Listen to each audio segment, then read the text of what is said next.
Hello, everybody. Welcome. Thank you, everyone, for coming. We'll give everyone just a minute or two to drop in. There is a quick little poll. If you guys don't mind answering it, that would be fantastic.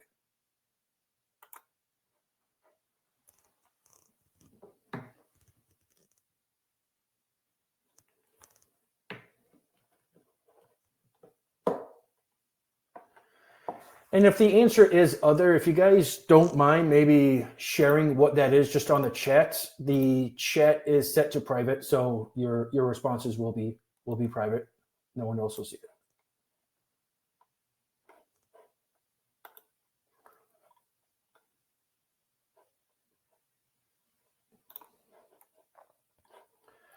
it. Thank you guys for coming in. Welcome, welcome. For those who are just dropping in, we'll start in about a minute or so. There's a poll. If you guys don't mind filling that out, that will be fantastic. We'll give everyone just another minute or so, just to drop in.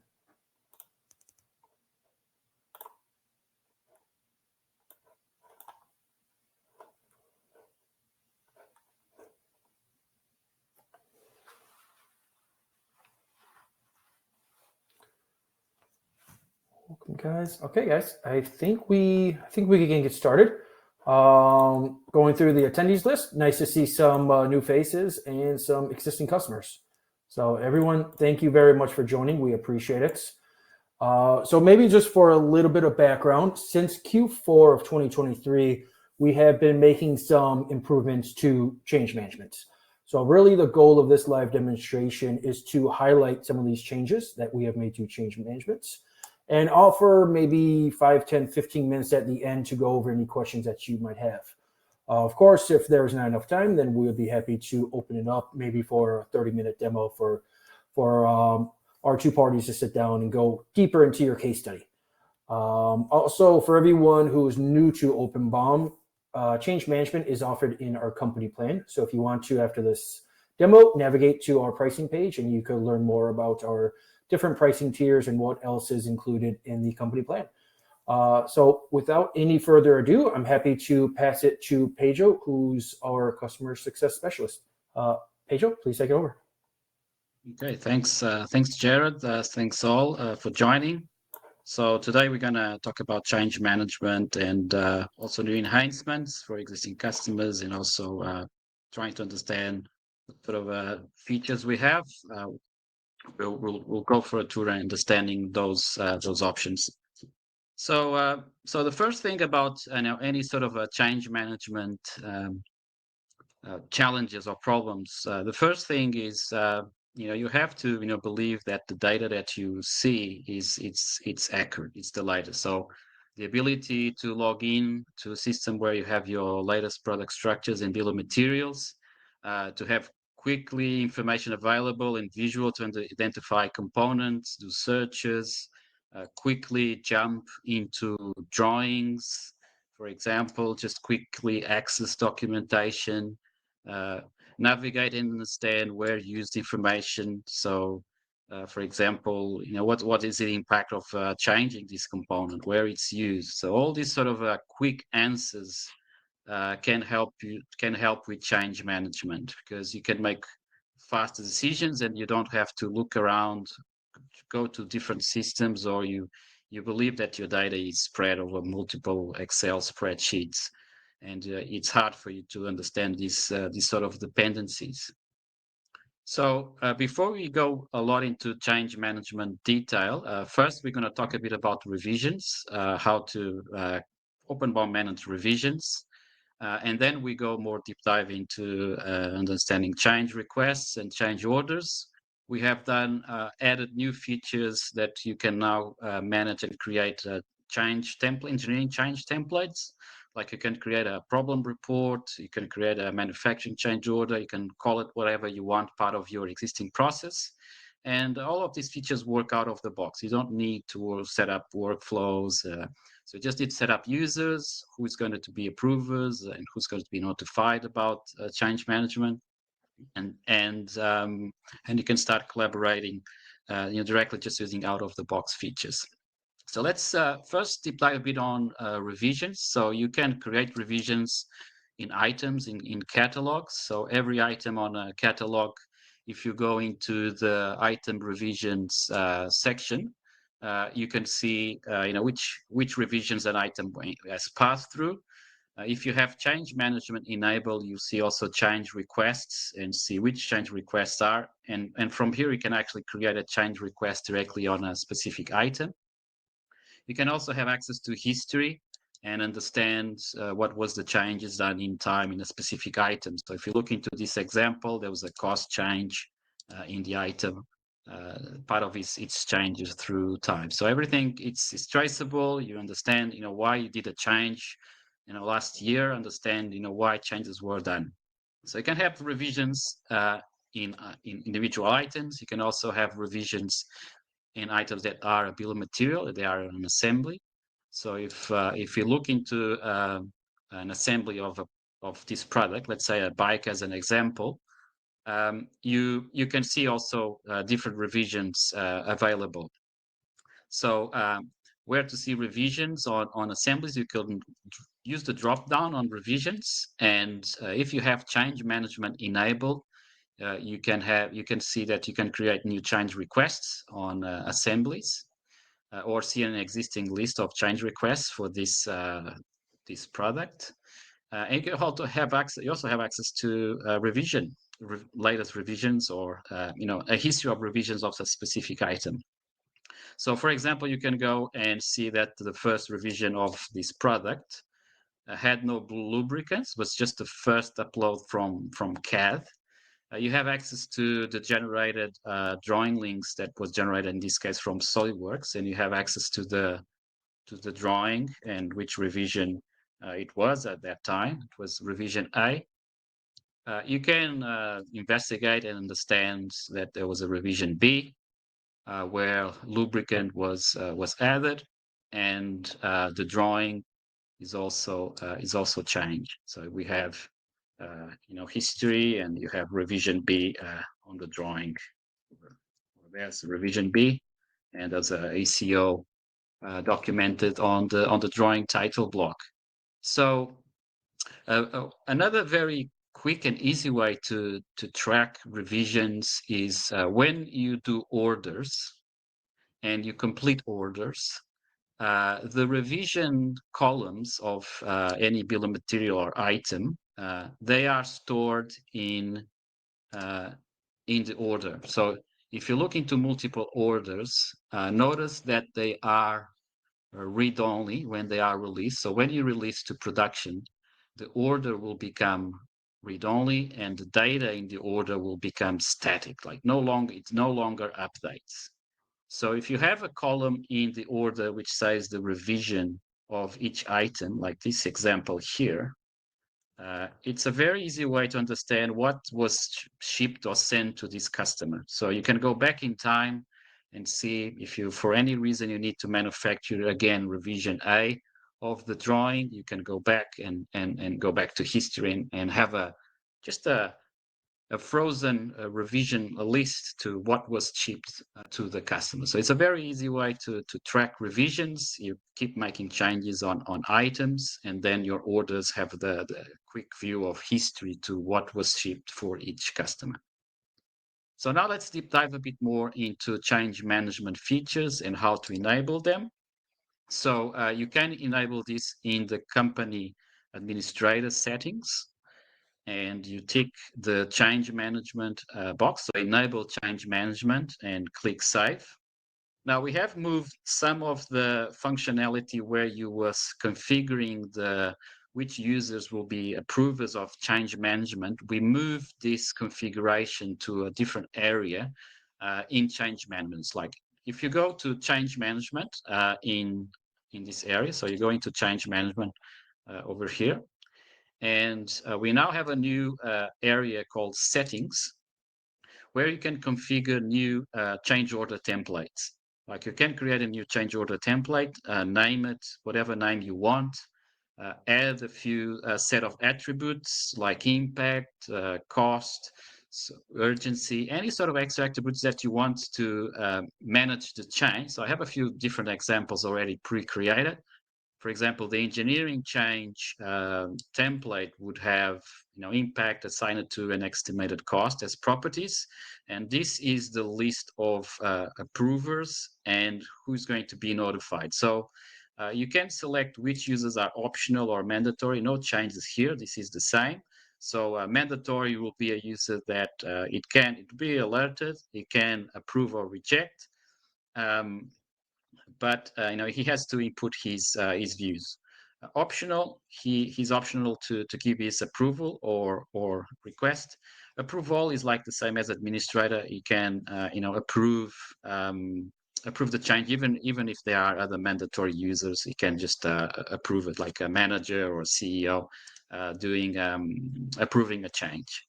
So other examples, a manufacturing change order will have different fields, like does it affect manufacturing? Does it affect jigs and features? So you can have create different sort of templates according to different needs. Even simplify it, like just create a problem report just to capture feedback from the shop floor, from vendors, from customers. So once you have created your templates, you can use the lists to manage your change committee meetings when you meet to talk about changes, into a change board meeting to just decide which changes are going to go ahead, which changes are you going to do, and plan them. You can go into the open change orders list and then decide which ones you're going to act upon or decide.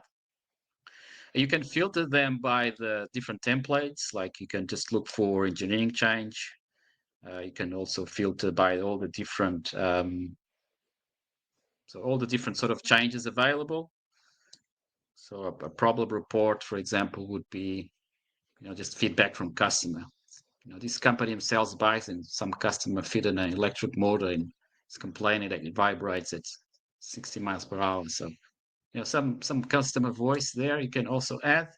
But the main approach is when you are managing changes, first you have to understand impact. So what is the impact of changes? So when you create a new change request, you raise it directly from the item.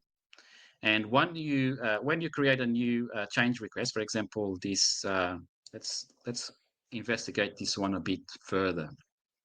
So we can see that we have two change requests associated with the order. You can investigate more in the approval workflow. So this will list the affected items for the change. So in this case, we have the two items affected. And from here, you can investigate. So you can, quickly jump to where used. Okay, let's see where is this item used. So you can jump directly to where used. You can open its bill of material. You can continue your investigation. Okay, this has these items. You can continue your investigation with visualization, understand its bill of materials. When you are on the company plan, you also have access to the incremental graph navigation. So it's great to do impact analysis. So you can understand, investigate further, like where is this used? So this is used in two products in these two. Okay, it's interesting. What about the composed of? So this has these three items. Can I remember some improvements or some changes to the reflector, and can we change the part number of the reflector? So if you investigate some information about it, you notice that you have 500 pieces in stock. So it's not going to be a good idea to create a new part number and leave all the old part number orphan in new bill of materials. So having all this information quickly available to you can help you make faster decisions and make the right decisions straight on the same product, straight on the same package. So in order to move ahead, the user can then decide to approve or deny changes. So if you go back into the change order, you have the option to approve or reject. Each user that is part of the change workflow will have the option to accept or reject.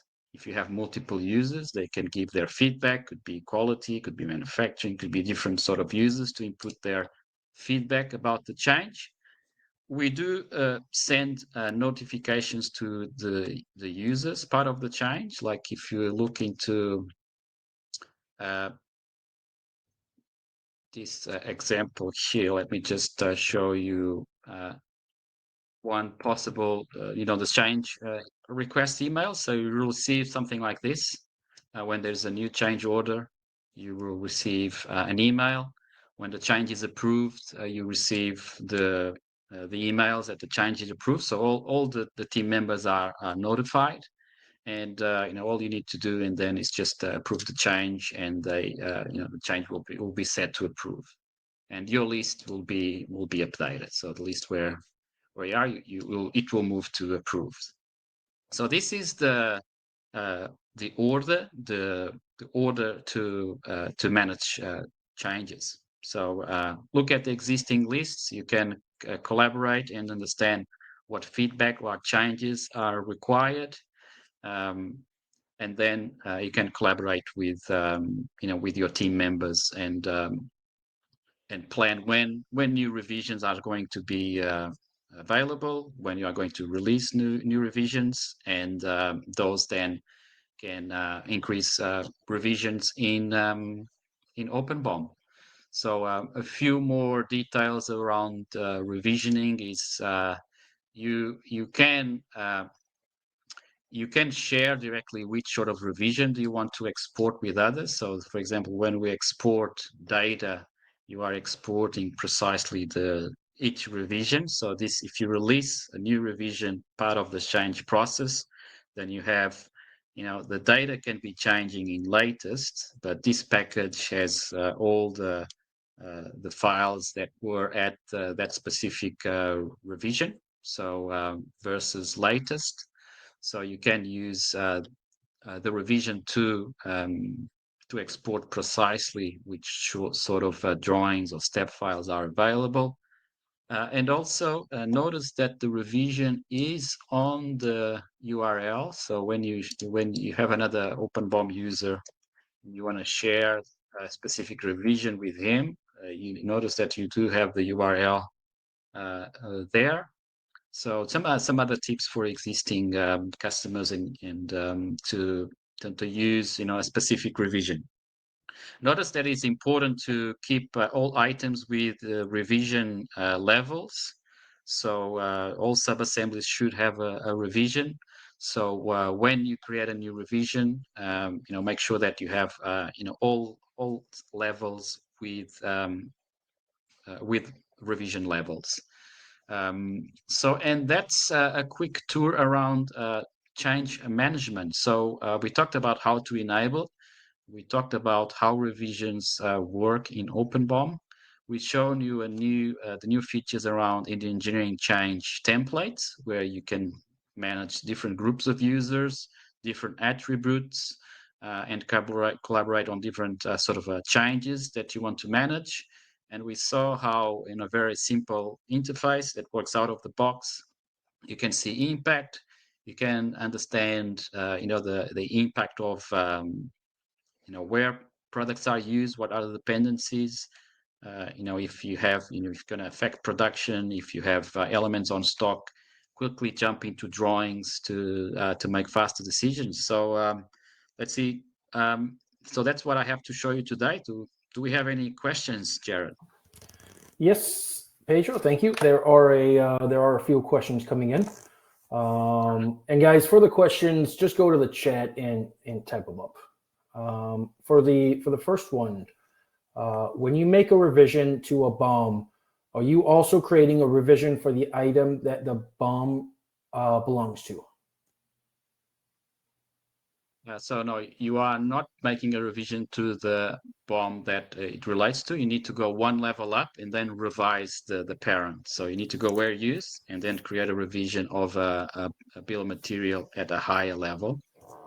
We do have a option to create a baseline revision, but that's top down. So let me see if I can show you that on an example. So let me just find an existing component, for example, this one. So when you create a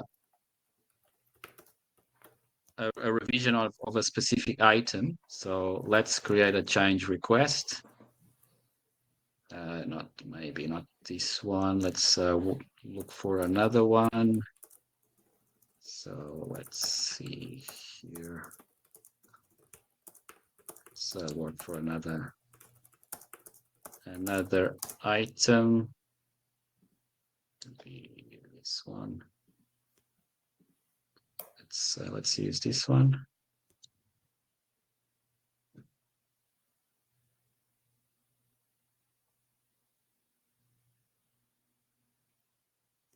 Yeah, let's create a change request. Not this one either.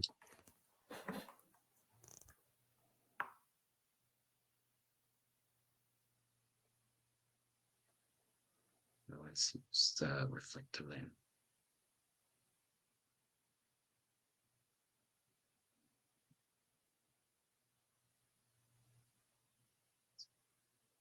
Right. So yeah, all these items are already released. So let me just disable change management for now, so I can show you that in just creating a new revision and show you what I was looking to show you. So let's do that.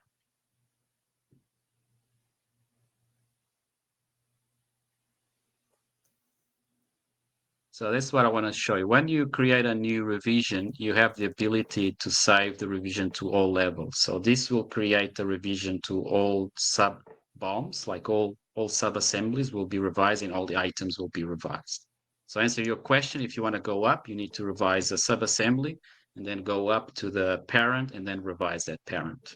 Okay, thank you. Sorry for some data issues, but yeah. All right, next question, Jared. Do we have any more questions? Yes, we do. Are engineering change templates only for change orders, or are there templates as well for change requests?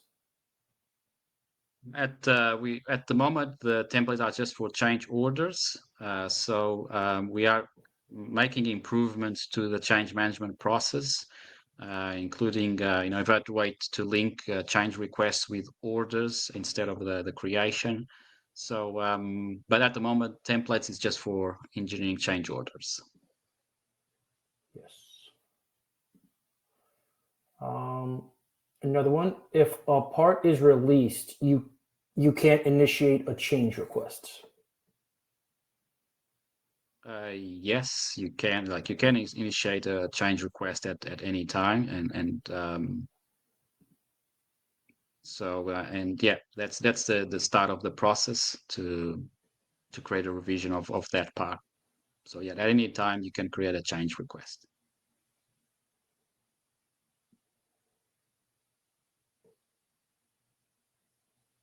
Okay.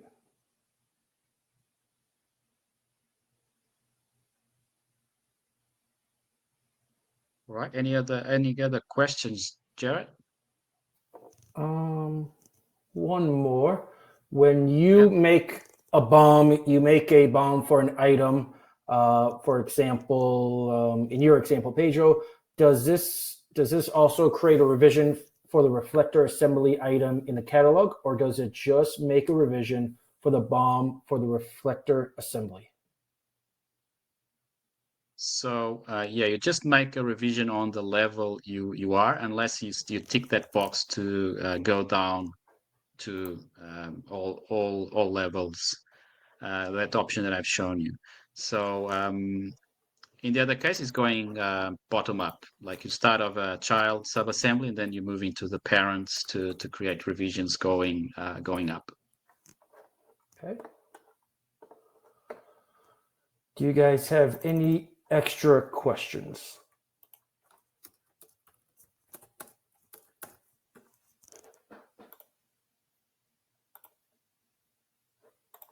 Okay, one more.